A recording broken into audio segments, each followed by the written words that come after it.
Assalamualaikum warahmatullahi wabarakatuh. Selamat siang.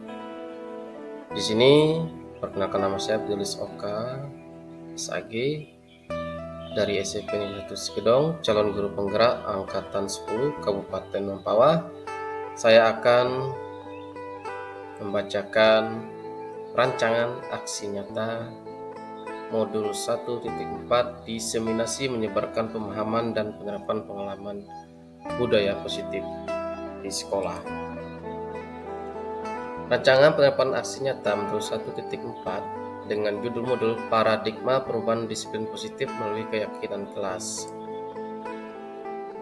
Latar belakang, sekolah sepatutnya menjadi tempat yang aman, nyaman, dan menyenangkan bagi semua warga sekolah, khususnya murid, untuk belajar. Hal ini tentunya sejalan dengan filosofi Ki Hajar Dewantara bahwa pembelajaran di sekolah seharusnya bisa membuat murid memperoleh kebahagiaan setinggi-tingginya melalui merdeka belajar. Seorang guru memiliki tugas mendidik sekaligus mengajar murid-murid di sekolah. Oleh karena itu, aksi nyata yang dapat dilakukan adalah menerapkan budaya positif yang diawali dengan perubahan paradigma disiplin positif melalui keyakinan kelas atau kesepakatan kelas antara guru dengan siswa, siswa dengan sesama siswa di sekolah atau di kelas masing-masing.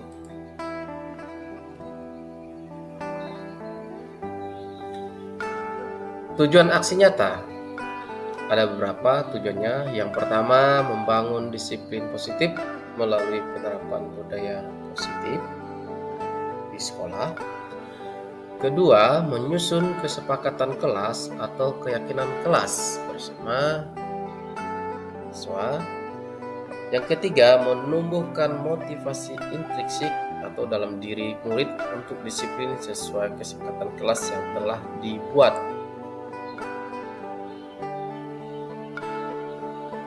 Tolak ukur keberhasilan, terbentuknya keyakinan kelas melalui kesepakatan kelas. Kedua, murid memiliki motivasi intrinsik dalam membangun disiplin dirinya. Yang ketiga, siswa dapat menerapkan dan menjalankan keyakinan kelas yang telah dibuat. Lini masa tindakan aksi nyata. Pertama, membuat rancangan aksi nyata. Kedua, berkoordinasi dengan kepala sekolah untuk mendefinisikan pentingnya penerapan budaya positif di sekolah. Ketiga, sosialisasi kepada warga sekolah meliputi kepala sekolah, guru, peserta didik, dan tenaga kependidikan terkait budaya positif di sekolah. Keempat, berkolaborasi dengan wali kelas yang akan dikembangkan menjadi keyakinan di kelas masing-masing. Kelima, mensosialisasikan budaya positif kepada murid.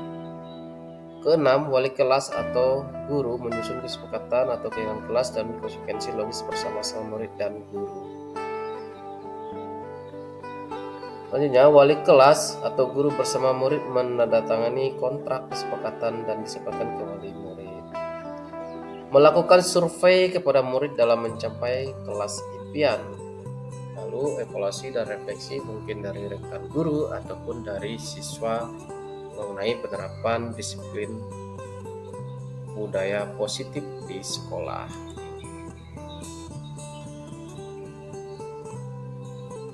Dukungan yang dibutuhkan dari kepala sekolah, wali kelas, guru bimbingan konseling, guru mata pelajaran, serta murid agar tindakan yang disusun bersama dapat terlaksana dengan benar dan memberikan dampak yang positif, bisa terlaksananya budaya positif dari keyakinan kelas yang telah kita buat bersama-sama.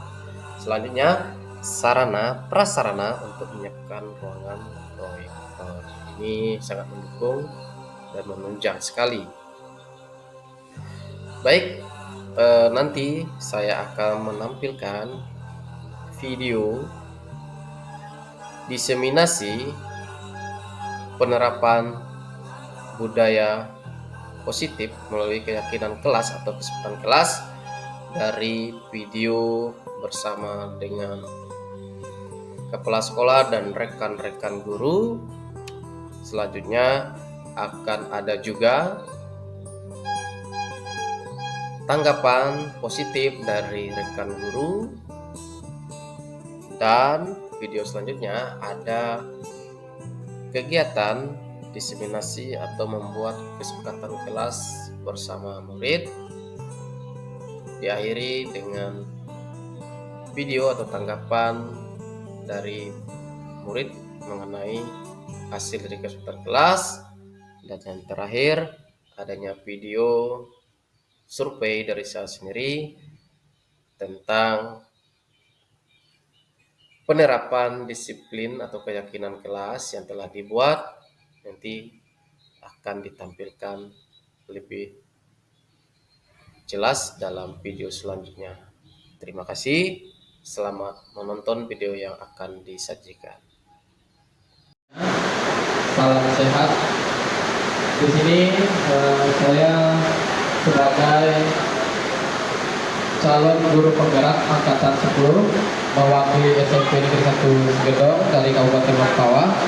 Hari ini akan menyebarkan aksi nyata, yaitu diseminasi menyebarkan pemahaman dan penerapan pengalaman budaya positif di lingkungan sekolah.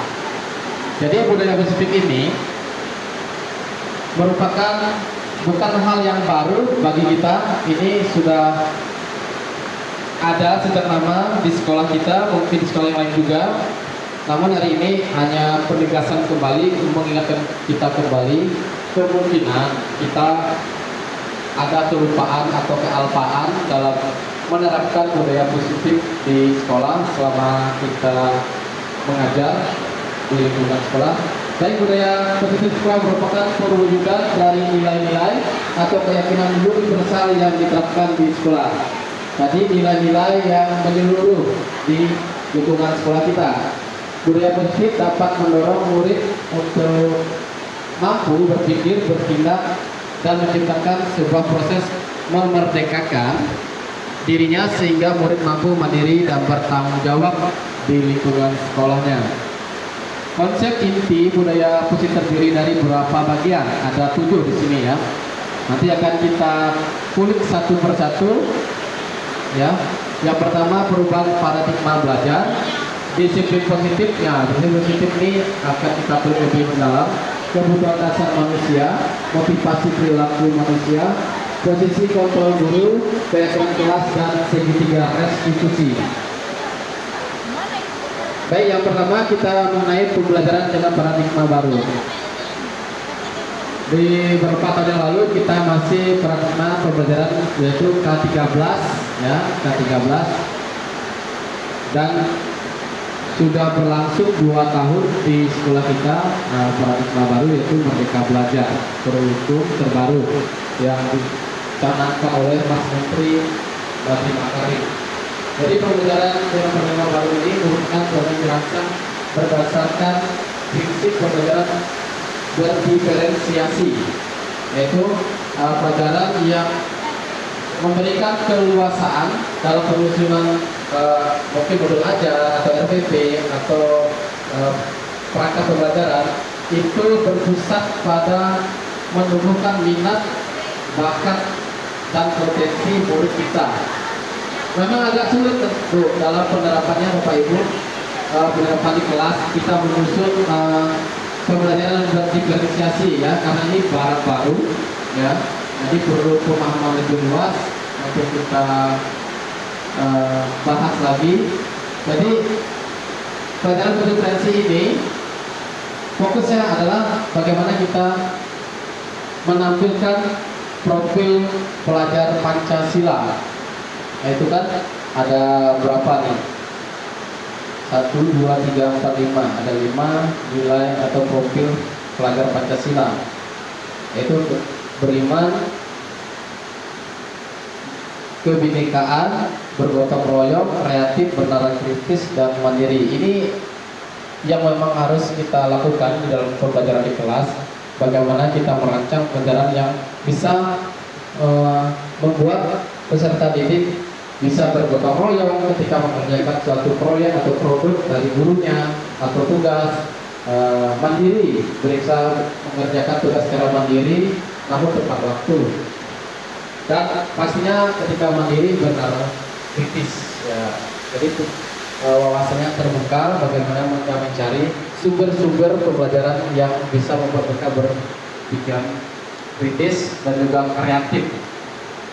Ada seperti contoh Ibu Lisa, saya lihat beliau itu kreatif. Bu Nur Komaria kan sering saya melihat di ruang lab ini, mereka sangat kreatif menyajikan pembelajaran yang berdiferensi. Sepertinya mereka sudah mengarah ke situ, ya kan? Tapi tidak kita sadari bahwa itu loh ternyata berdiferensi. Kita menumbuhkan minat, potensi anak. Selanjutnya disiplin positif. Disiplin positif adalah kebiasaan-kebiasaan hal yang baik menyangkut sikap atau perilaku maupun tutur kata oleh seluruh warga di sekolah, entah itu guru, murid, atau tenaga kependidikan, staf pendidikan, staf TU. Itu adalah orang-orang yang terlibat langsung dalam menerapkan disiplin positif dengan perilakunya atau tutur katanya, terutama bagi murid agar dapat berkembang menjadi pribadi yang kritis, mandiri, dan bertanggung jawab. Murid ini kita latih, kita bina menjadi pribadi yang kritis. Ketika ada masalah mereka bisa mencari jalan keluarnya, mandiri dan bertanggung jawab. Sebagai pendidik, tujuan kita adalah menciptakan peserta didik yang memiliki disiplin pribadi diri, sehingga mereka berperilaku mengacu pada nilai-nilai kebajikan universal dan memiliki motivasi dalam diri menuju perubahan perilaku ke arah yang lebih baik. Selanjutnya, budaya positif yang ada di sekolah itu kebutuhan dasar manusia. Jadi kebutuhan dasar manusia ini merupakan suatu yang kita lakukan untuk mendapatkan apa yang kita inginkan. Seluruh tindakan yang kita lakukan memiliki tujuan, semua usaha terbaik yang kita lakukan agar kebutuhan dasar kita terpenuhi dengan baik. Contohnya bertahan hidup, kebutuhan kasih sayang dan rasa diterima ini di sekolah harus kita terapkan. Bagaimana kita berikan rasa kasih sayang kita kepada peserta didik kita di kelas. Kita terima apa keluh kesahnya, permasalahannya, sehingga nanti akan ada melahirkan yang namanya posisi kontrol guru. Ini akan kita baca lagi, dan juga segitiga restitusi ya, yang akan kita terapkan ketika murid merasa tidak nyaman di sekolah.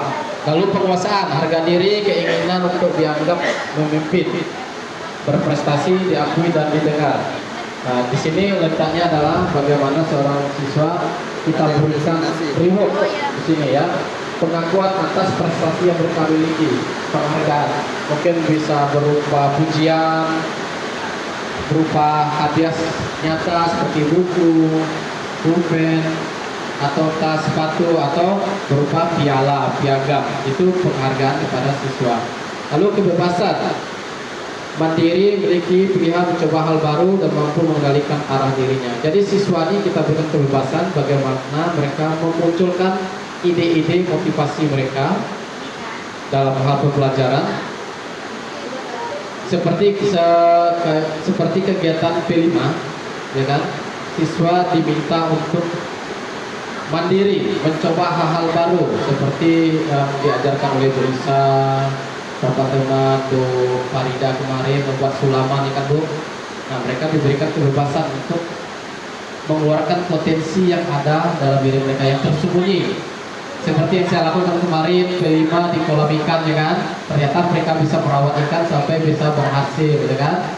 Lalu P5-nya lagi kita bisa menjadikan ikan itu sebuah produk yang berguna, ada yang digoreng, ya kan? Direbus, dibakar, atau dipanggang, atau dibakar ya, dipanggang. Nah, begitu Bapak Ibu. Selanjutnya kesenangan, bermain, humor, antusias dan tertawa. Di dalam kelas Ya, sebagai guru kita harus juga ada canda tawanya supaya suasana pembelajaran tidak tegang dan siswa juga memberikan semangat antusias kepada siswa sehingga memunculkan motivasi belajar yang lebih baik karena mereka merasa dihargai oleh gurunya karena posisi kita adalah sebagai pamong. Kita ini menghamba pada murid ya, kita menghamba pada murid itu menuntut mereka mencapai kehidupan setinggi-tingginya dalam kehidupan masyarakat.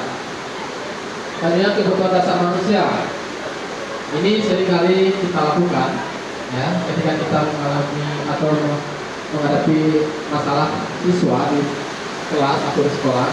Hukuman kadang ini yang sering kita lakukan ya, walaupun tidak terkenal tiba-tiba seperti murid yang berkelahi langsung kita hukum.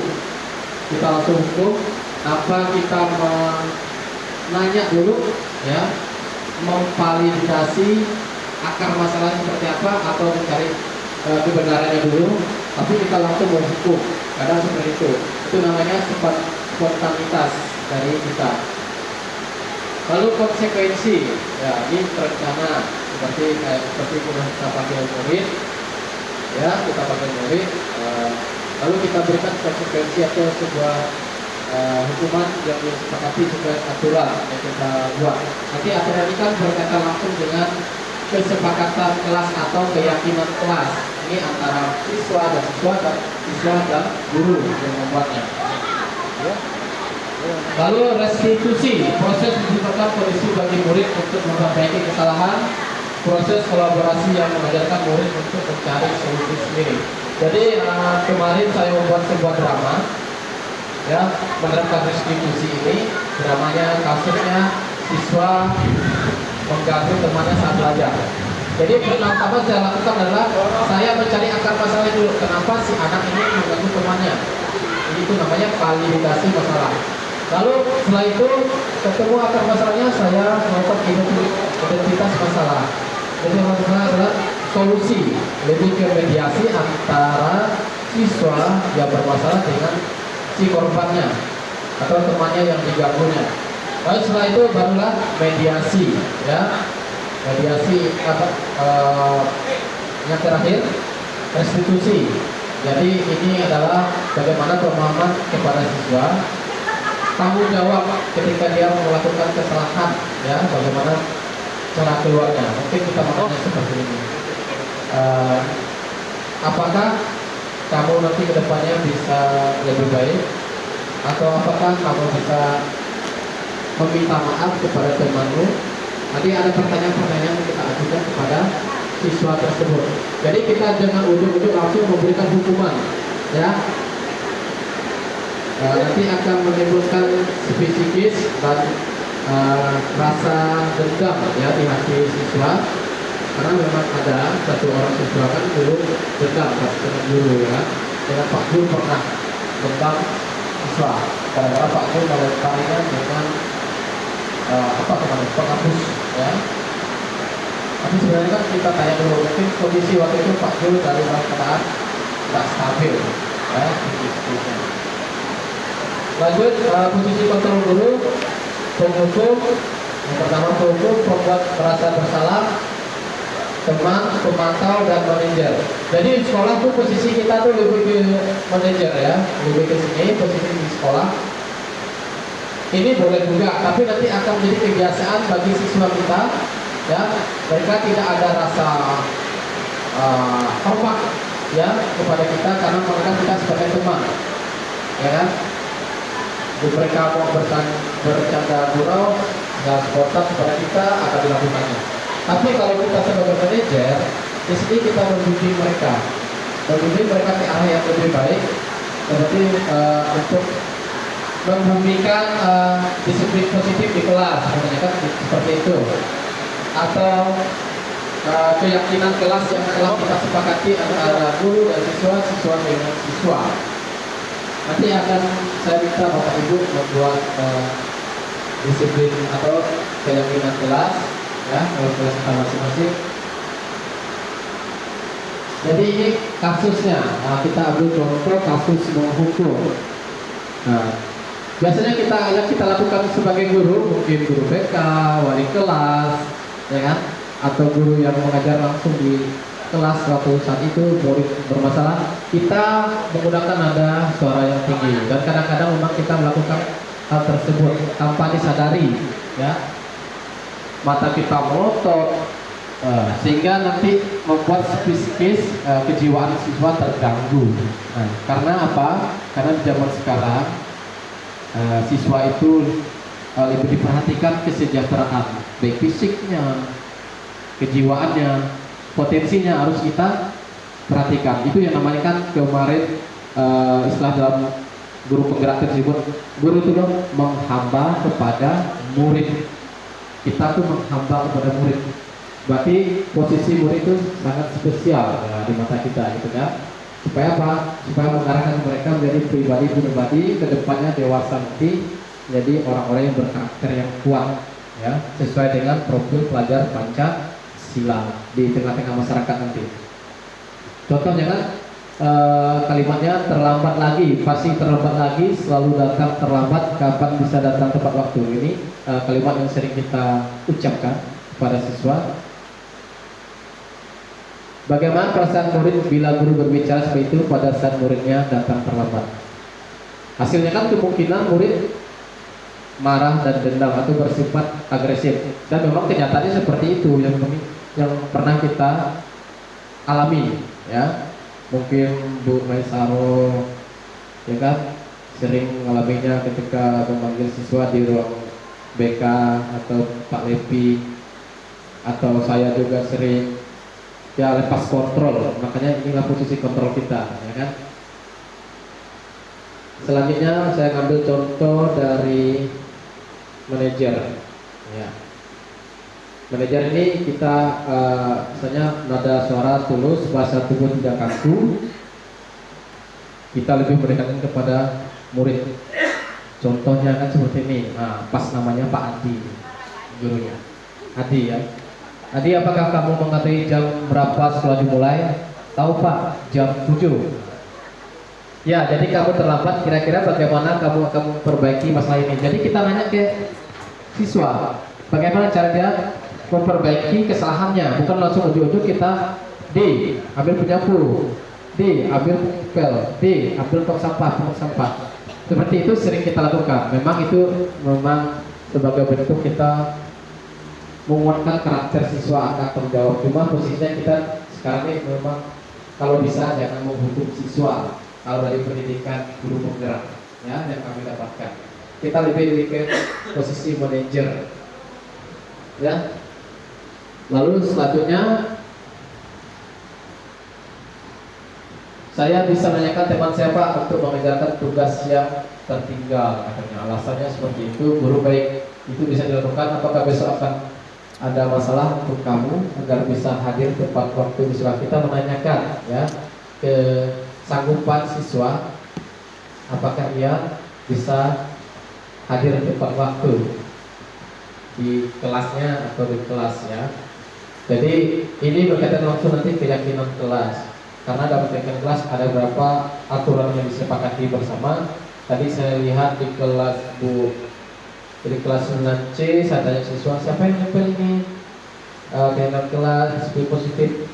Bu Lili. Wah, makanya saya ada tepuk tangan. Mungkin Bu Lili ada dengar saya tadi, kali-kali kan berdampingan tadi kan, mengawaskan.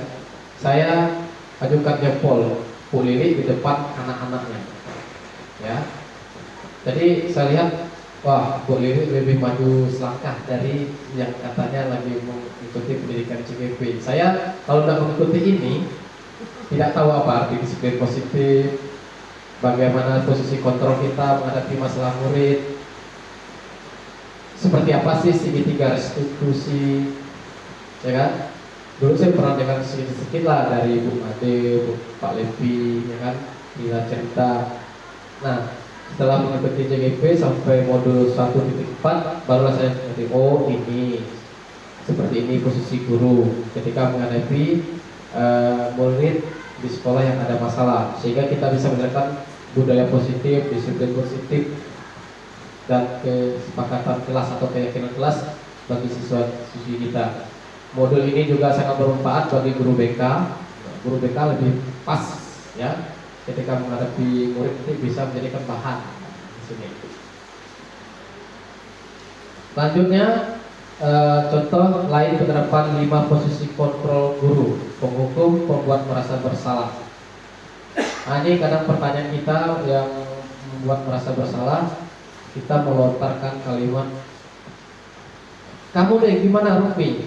Setiap hari kamu terlambat ke sekolah. Saya merasa tidak nyaman dengan tempat sekolah. Ini bahasa kita membuat siswa itu merasa bersalah. Memang sulit dalam praktek sehari-hari, ya itu yang bisa kita lakukan, ya kan? Kita lebih ke membuat merasa bersalah, penghukum.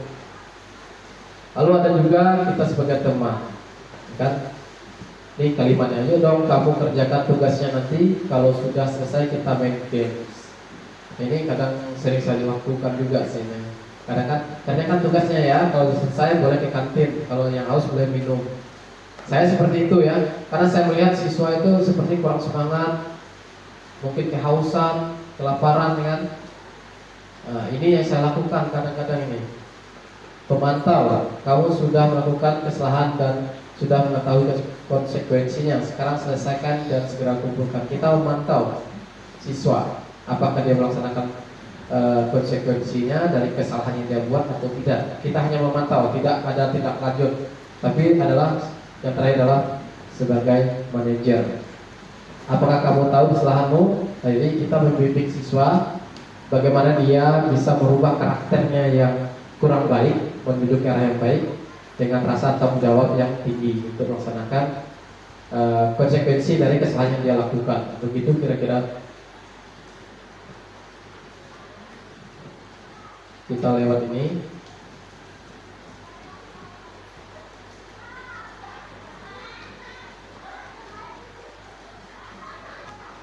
Baik Bapak Ibu, kita langsung ke keyakinan kelas. Ini kesepakatan kelas. Tadi juga saya melihat di kelas 9C ditempel langsung Ibu Lili. Jadi ada keyakinan kelas. Jadi itu murid dikatakan tidak boleh terlambat masuk kelas, tidak boleh rambutnya gondrong, nah, seperti itu. Lalu ada juga murid mengatakan gurunya juga tepat waktu. Jadi kan berarti keyakinan kelas ini kesepakatan atau aturan yang dibuat atas dasar pemikiran dari guru dengan siswa, siswa dengan guru. Yang melaksanakan juga adalah guru dan siswa di kelas tersebut. Kemarin saya mencoba keyakinan kelas hari pertama ulangan, biasanya kan ribut nih. Saya buat keyakinan kelas khusus di Siman A kemarin, ruang Siman A. Ternyata memang aman karena mereka mau mematuhi. Ternyata memang posisi kontrol keyakinan kelas ini punya dampak yang sangat luar biasa bagi kita untuk pembentukan karakter siswa kita masing-masing di kelas. Jadi di sini kita akan mempraktekkan sebentar, setelah itu kita akhiri pertemuan kita. Tapi ada aksi nyatanya membuat keyakinan kelas. Saya lebih tertarik dengan membuat keyakinan kelas. Gambarannya seperti yang katakan tadi, yaitu siswa tidak boleh terlambat masuk kelas, siswa harus mengerjakan tugas tepat waktu, siswa dilarang membuli temannya. Itulah keyakinan kelas dan nanti akan dilaksanakan. Itu keyakinan kelas ini bisa kita buatkan sebuah banner kecil dan kita tempelkan di titik kelas. Hanya segitiga restitusi. Ini segitiga restitusi. Ini berkaitan lagi dengan posisi kontrol. Biasa kita kan penghukum, ya, dan pemantau. Sekarang kita lihat ketika siswa mengalami masalah, ya, melanggar disiplin yang telah kita sepakati. Ini cara untuk menyelesaikannya. Yang pertama kita menstabilkan identitas. Kita cari dulu akar masalahnya, ya, akar masalahnya yang terjadi. Lalu kita bantu siswa menceritakan kenapa ia melakukan hal tersebut. Tapi kalimat kita jangan sampai menghakimi siswa. Supaya apa? Supaya siswa kesejahteraan psikologinya terjamin, ya, tidak terganggu. Jadi dia merasa nyaman, dekat dengan gurunya, dekat dengan temannya dan warga sekolah yang lainnya. kalau kita ujung-ujungnya langsung menghakimi atau memberikan hukuman. Apalagi hukuman itu seperti berdiri di tiang bendera, ya kan? Tapi seharusnya kita lakukan adalah kita memvalidasi tindakan yang salah dulu. Seperti contohnya ia melempari temannya menggunakan bola, temannya sakit, ya kepalanya sakit benjol. Jadi sebagai posisi guru, mungkin guru BK lah, seperti itu ya kan. Kita nih tanya dulu alasan kamu melempar bola sekuat-kuat tenagamu sehingga terkena temanmu, kenapa? Nanti mereka murid akan memberikan alasannya. Saya iseng pak, saya spontanitas pak, saya tidak sengaja pak. Tapi kan dampaknya kan ada, korbannya itu temannya sendiri. Lalu setelahnya kita menanyakan keyakinannya. Setelah kita mencari akar masalahnya, kita mencari menyelesaikan melalui keyakinannya, yaitu menanyakannya. Jadi apa yang harus dia lakukan,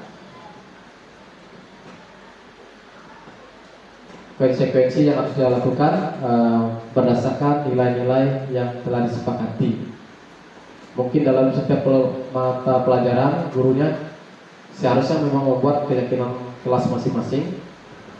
Wali kelas juga membuat keyakinan kelas, ditempel di kelasnya. Nanti sekolah juga seperti itu. Nanti waktu PPDB nanti mungkin kita akan selipkan dokumen, ya. Nanti mungkin di MPLS kita buat kesepakatan atau keyakinan kelas bersama dengan orang tua, guru, orang tua dan murid.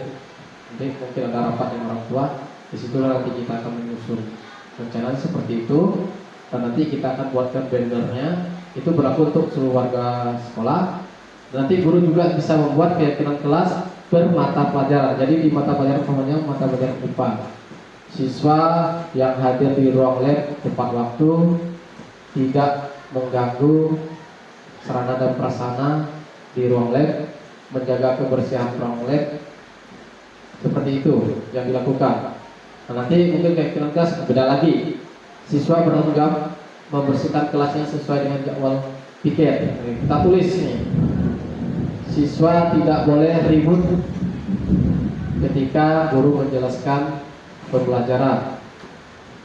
Mungkin nanti siswa juga mengajukan kesepakatan mereka untuk kita guru. Mungkin mereka mengatakan, ibu ngajarnya atau bapak ngajarnya jangan galak-galak, ya kan? Atau kasar bahasanya, seperti itu ya. Kemarin saya sudah mencoba di kelas saya di sini, dan ternyata baru tersentuh, oh iya kita nggak boleh garang atau galak dengan siswa. Itu akan mengganggu psikis mereka, ternyata kesejahteraan mereka terganggu. Jadi Bapak Ibu, pemaparannya sudah selesai. Ini contoh kesepakatan kelas. Saya juga minta beberapa guru untuk menulis kesepakatan kelasnya masing-masing sebagai bukti kita belajar bersama di ruangan aksi nyata ini, pemaparan paradigma pembelajaran yang baru.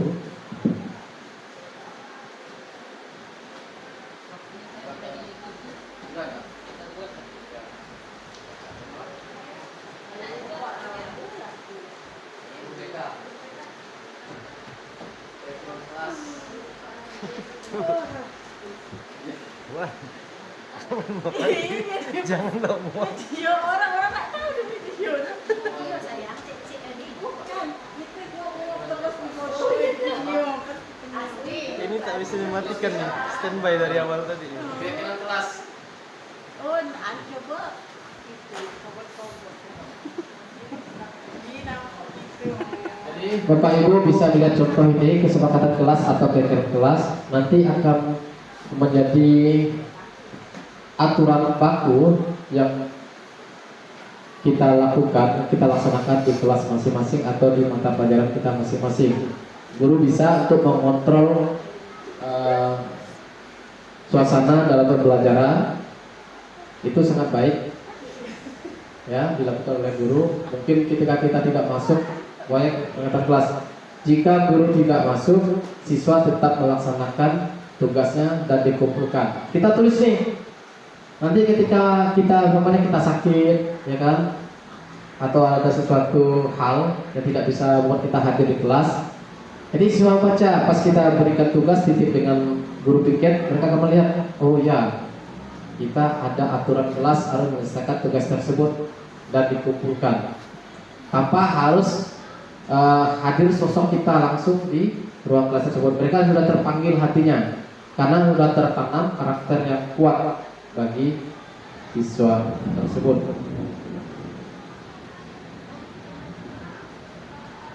Ini Bapak Ibu, kalau selesai mungkin saya minta 1-2 orang membacakannya.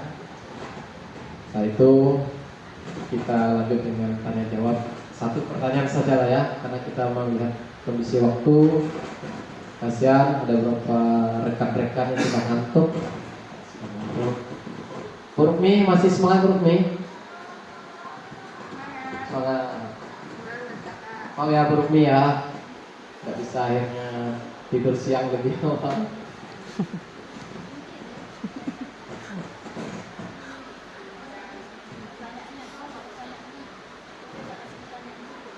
Ayo Bu Lisa, bisa nggak? Ya. Boleh 2. 1 kalimat pun tidak apa-apa. Karena ini kan kita belajar. Kita belajar bersama, saling berbagi pengalaman. Saya. Ayo, mungkin dari Bu Lili. Silakan Bu Lili.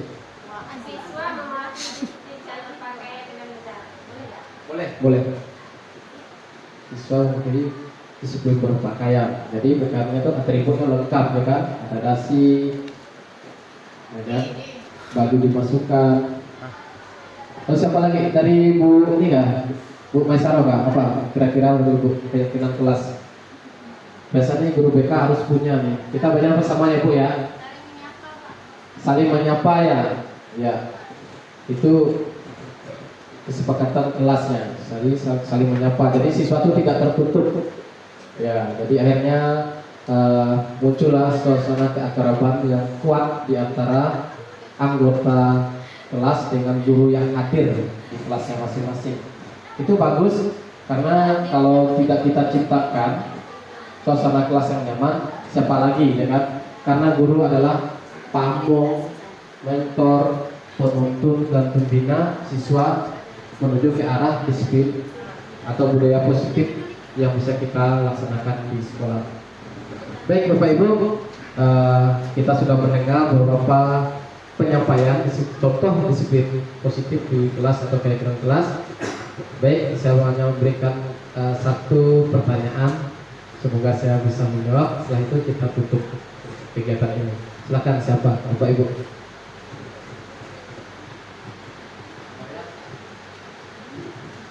Adakah pertanyaan 1 pertanyaan dan semoga saya bisa menjawabnya, ya kan? Sebelum kita menutupi kegiatan kita hari ini mengenai budaya positif di sekolah. Ya.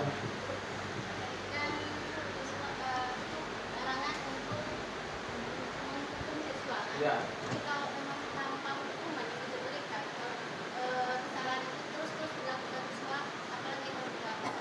Baik, ini pertanyaan sama yang pernah saya dengar juga ketika kami loka karya. Itulah kata fasilitator kami, pengajar praktik mengatakan ini kan berawal karena kita tidak membuat keyakinan, katanya kan. Jawabannya gitu. Keyakinan ini punya fungsi kontrol yang kuat. Kalau ada keyakinan seperti itu, kesepakatan dibuat, maka siswa sudah mengetahui ketika mereka melakukan kesalahan kita berikan hukuman, diulang lagi dan diulang lagi. Nah, mungkin ada yang salah dengan kita.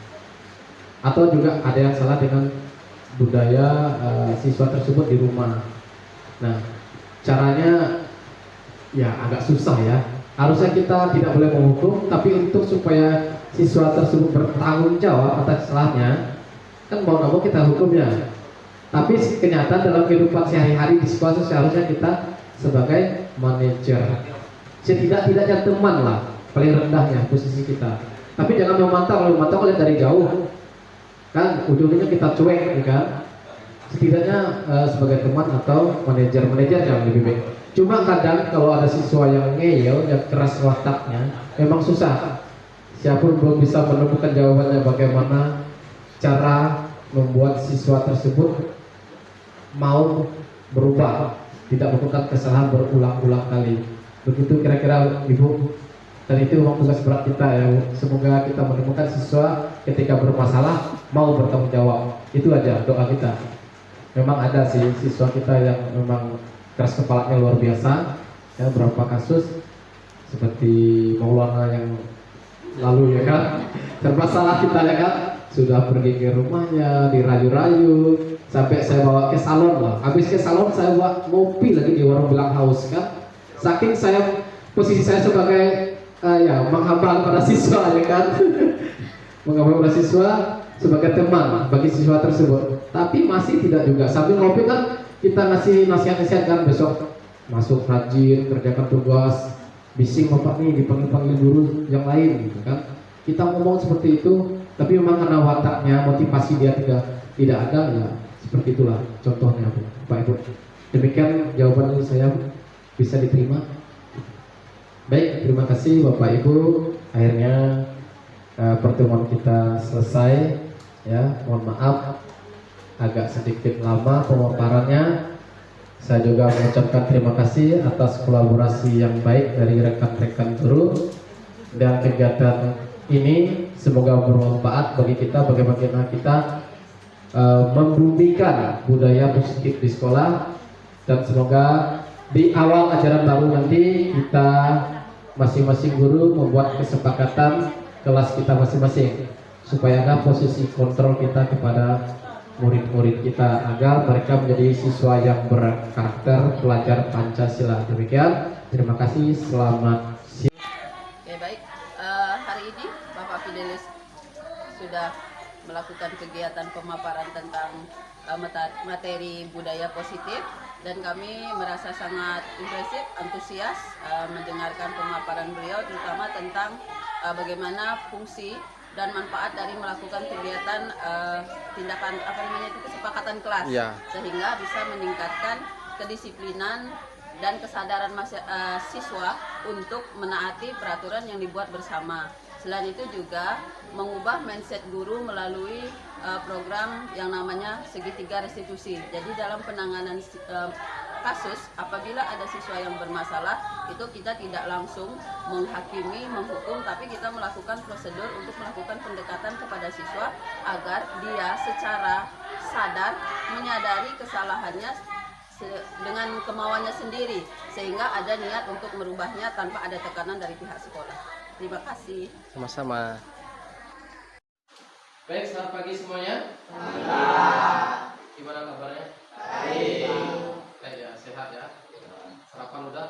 Oke. Kalau orang sarapan berarti sehat, punya tenaga ya kan, semangat untuk belajar. Baik, sebelum kita awali pelajaran kita hari ini, ya, Bapak ingin membuat sebuah keyakinan kelas, ya, atau kesepakatan kelas yang kita buat, ya, menurut kalian maunya kelas ini seperti apa sih suasananya, ya kan? Bagaimana supaya bisa mengontrol kelas ini menjadi kelas yang sesuai dengan impian kalian atau idaman kalian, kan? Betul kan? Kayak kalian pengennya hidup saya nanti ke depan tuh sukses. Nah, seperti itu dalam kelas, bagaimana membentuk karakter, ya, karakter sukses itu bisa terbentuk di kelas dulu, ya. Nanti setelah kalian dewasa, kebiasaan-kebiasaan seperti ini yang baik ini akan tertanam dalam sanubari kalian masing-masing. Itu yang membentuk karakter kalian. Yang dulunya ke sekolah disiplin waktunya kurang, ya kan? Jam 7.15 udah harus di dalam kelas, jam 8 baru bangun tidur, ya kan? Istilahnya seperti itu. Itu salah satu disiplin kelas ya, disiplin pribadi kita yang kurang, ya. Maka di sini Bapak ingin kita buat kesepakatan kelas, nanti kan tulis, ya kan? Mungkin salah satunya kan jangan ribut, ya kan? Tidak boleh ribut selama pelajaran di kelas. Atau bisa juga tidak menyontek hasil pekerjaan tugas temannya, ya kan? Bisa juga. Atau ada yang menulis rambut tidak boleh diwarnai, bisa juga ditulis ya, nanti tulis di kertas ini. Bapak kasih gambaran dulu ya biar jelas ya. Atau yang perempuan tidak boleh dulu pakai warna kuku atau kutek ya bahasanya sini ya, kutek ya. Aku bapak salah ya, karena bapak kan cowok, karena laki-laki ya. Laki-laki jangan pakai kutek ya, nanti jadi kaum pelangi pula. Nggak boleh ya, LGBT itu nggak boleh ya. Kasihan orang tua pengennya anaknya tuh otot, kuat-kuat tenaganya, lalu besar-besar nanti dewasa dan melambai ya. Nggak mau apa, nanti kerjanya paling potong rambut ya di salon ya. Jadi kesepakatan kelas ini akan membentuk karakter kalian dan juga membuat posisi kontrol ya, kontrol guru lebih maksimal ya, lebih maksimal ya. Kelas 8C. Ya.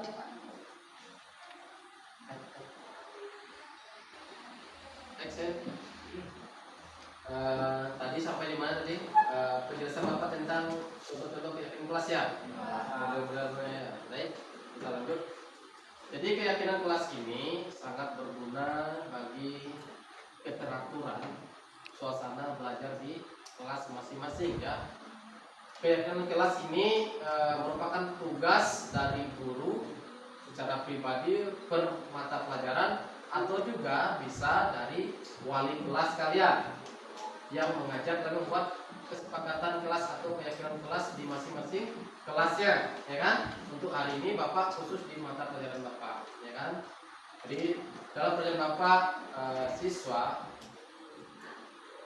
harus mentaati, bertanggung jawab terhadap kesepakatan yang kalian tulis sendiri. Nanti kesepakatan itu kita cetak dalam sebuah baliho kecil ya, ukuran 40 cm atau 1 meter ke bawah, ya kan? Itu tertulis nanti kesepakatan kelas bersama murid kelas 8C. 8C. Jadi itu akan mengontrol kalian. Jadi setelah kalian mau pulang, kalian lihat, oh ya besok ini kita tidak boleh terlambat ke sekolah. Oh ya, kesempatan kelas ini kalau pelajaran Bapak ini, Bapak guru tersebut harus tepat waktu mengerjakan tugas, melakukan tugas. Oh ya, pelajaran Bapak ini, dalam pelajaran Bapak ini ruangannya harus tetap rapi. Contohnya gitu ya, bisa ya? Jadi kalian tulis di sini, Bapak bagi satu-satu, nanti kalian tempelkan di sini dan kita rangkum bersama. Mana yang menurut kalian sesuai, mana yang tidak. Nanti kita ambil kesepakatan bersama. Misalnya ini rapat kelas membuat peraturan ke kelas yang dilaksanakan oleh dari kalian untuk kalian. Benar ya? Peraturan itu dari kalian dan untuk kalian juga nanti pelaksanaannya. Ya, untuk mengontrol diri kalian menjadi murid yang berkarakter kuat ya, murid yang bisa membanggakan diri sendiri, orang tua, guru dan sekolah. Itulah manfaat keyakinan kelas nanti ya. Bisa? Bapak bagi ini siapkan pulpennya, ditulis di sini nanti. Nama yang tulis tidak perlu disebut ya. Nanti ada tertawa ya kan. Malah lalu membuat kelucuan yang tidak penting ya. Baik Bapak, yang perempuan mau warna apa nih? Ini ya, besar perempuan dia. Lihat. Perempuan pasti ini, Bapak bagi yang perempuan dulu ya, langsung tulis. Yang ini yang ada lemnya jadi tulis, nanti sini. Ingat, ada perempuan ya.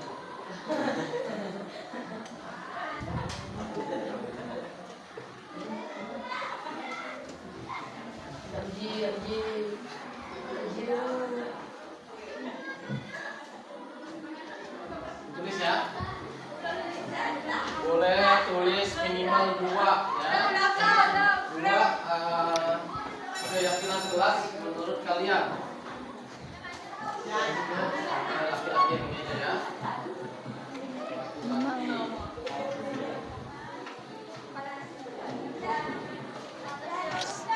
sudah dapat kertas, boleh tulis.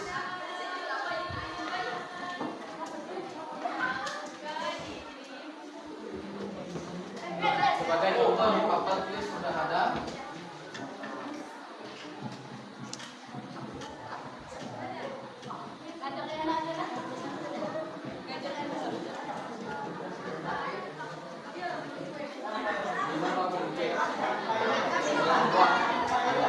Boleh tulis sekarang. Bapak sudah mulai menulisnya. Ini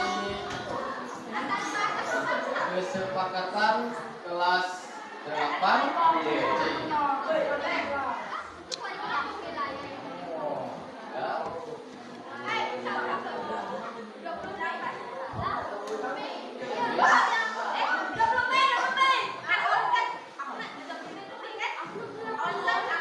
Sudah, yang sudah boleh tempel sekarang.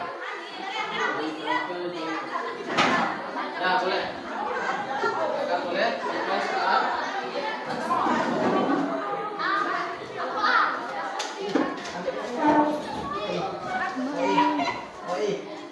Perkuat.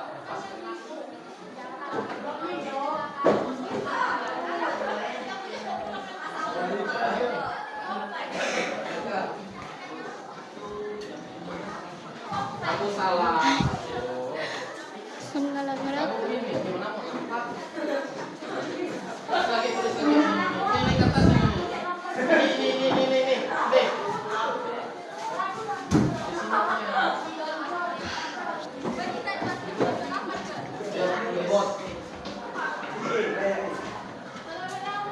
Perempuan itu yang ditekan, atas yang ditekan.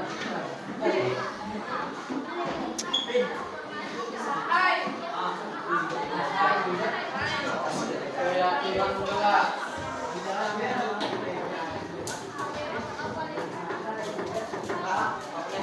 Ya tak? Balik. Terus lagi.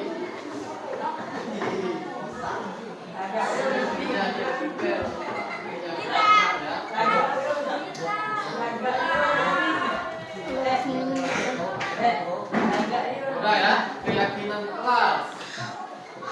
Jadi keyakinan kelas ini tidak akan mengukur siswanya, tapi siswa merasa terpanggil ya. Terpanggil nanti, oh aku salah nih. Aku harus merubah diriku menjadi lebih baik, ya kan? Kedepannya aku yang nulis, maunya aku tidak boleh terlambat kok, biar terlambat gitu ya kan? Nah itu nanti mau dikontrol pribadi kalian ya. Guru nanti hanya mengingatkan, ya guru hanya mengingatkan, namanya gini. Andika, kamu kemarin nulis kata tidak boleh menurut tempo, kamu menulisnya tadi, gitu kan? Mengingatkan ya, tapi guru tidak bisa mengukur. Boleh. Yang boleh menyebabkan rasa terpanggil hanya diri kak. Iya. Nah nanti ini bapak juga akan menyampaikan juga kepada guru-guru yang lain supaya bisa mengikuti jejak bapak ya untuk mengontrol kelas kita ini. Ini nanti akan menjadi kelas yang menyenangkan ya. Sudah semua tulis? Nah, baik. Bapak baca dari sini dulu. Sudah boleh makan dan minum di kelas. Oke. Bagus ya? Biar tidak ada apa juga. Tidak ribut, tidak praktek. Ya bagus ini karena kita harus punya karakter kuat, harus percaya dengan hasil sendiri. Penting. Apalagi nih di pelajaran bapak kita harus mengumpulkan tugas tepat waktu. Ya, waktu berarti disiplin waktu ya kan? Ya, disiplin waktu kita. Nanti sampai dewasa nanti kalau kerja sudah pernah menunggak laporan ke bosnya nanti ya kan? Nanti dipecat bos. Ya, maka dari sekolah kita harus praktek. Buku tidak boleh panjang saat masuk kelas. Ya, biar nggak jadi kuntilanak. Bagi teman yang pada kalau udah emosi cakar kawan kan tuh dah. Salah lagi kan? Itu mengatur kalian. Jadi ketika panjang bukunya ini sama tidak ribut, jaga kebersihan kelas, kalian tidak rekam ya bisa ya. Tidak boleh berisik dulu ya, tidak boleh ribut. saling menghormati. Ya, ini bagus saling menghormati. Ya, di kelas ini ada beberapa perbedaan dari suku, agama, warna kulit, ya kan? Tinggi badan, bentuk muka, ya kan? Ada yang bulat, ada segi tiga, ada lonjong segi empat. Betul nggak? Ya kan? Ada nggak segi empat? Baik. Jadi harus menghormati ya, supaya tidak ada konflik. Apalagi Bapak lihat yang baru ini.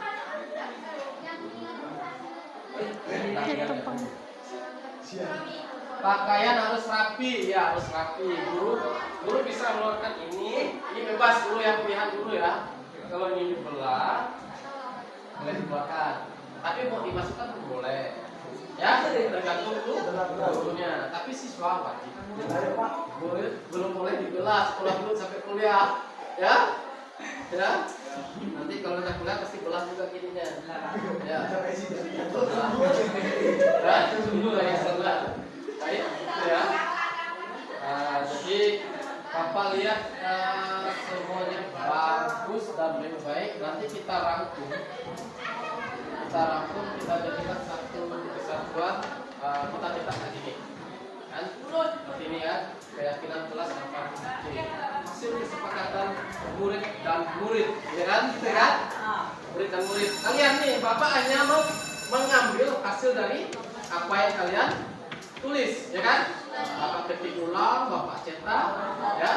Nanti mungkin yang ini Bapak cetak nanti balik kelasnya, nanti ya tinggal melaksanakan, tinggal tugas hanya mengingatkan. Kontrol guru adalah mengingatkan siswa, membimbingnya, apabila siswa yang satu ini merokok dalam kelas.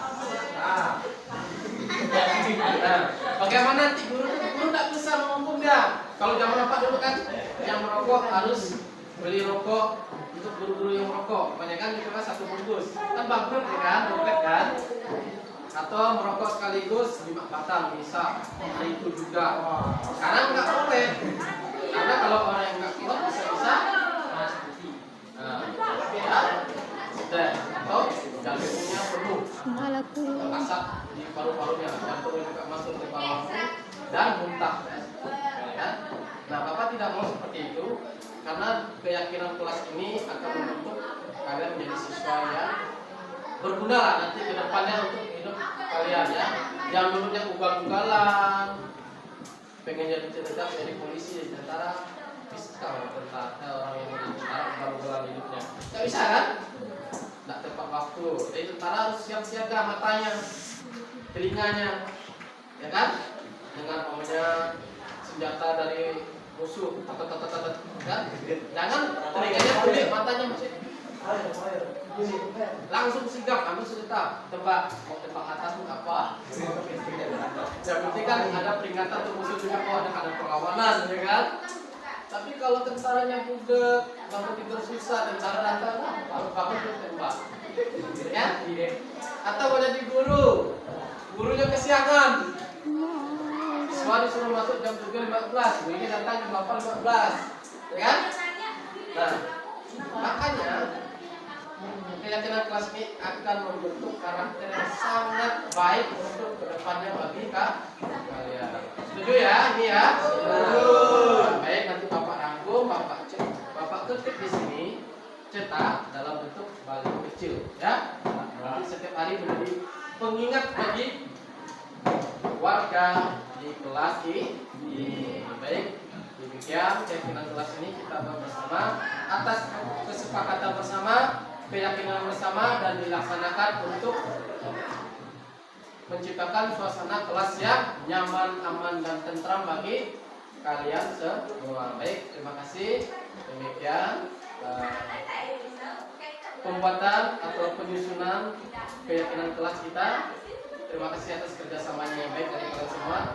Semoga kita menjadi siswa-siswi yang berkarakter kuat, merdeka belajar. Perkenalkan, nama saya Rino. Tanggapan saya tentang penerapan aksi nyata keyakinan kelas. Saya senang dengan penerapan keyakinan kelas di kelas kita. Hal ini membantu kita untuk lebih fokus, belajar dan saling menghormati satu sama lain. Terima kasih. Nama saya Verona Harita. Tanggapan saya tentang menerapkan aksi nyata. Keyakinan kelas membantu saya untuk lelah ke tanggung jawab atau tindakan saya sendiri. Saya lebih jarang mengganggu dan lebih sering membantu teman. Terima kasih.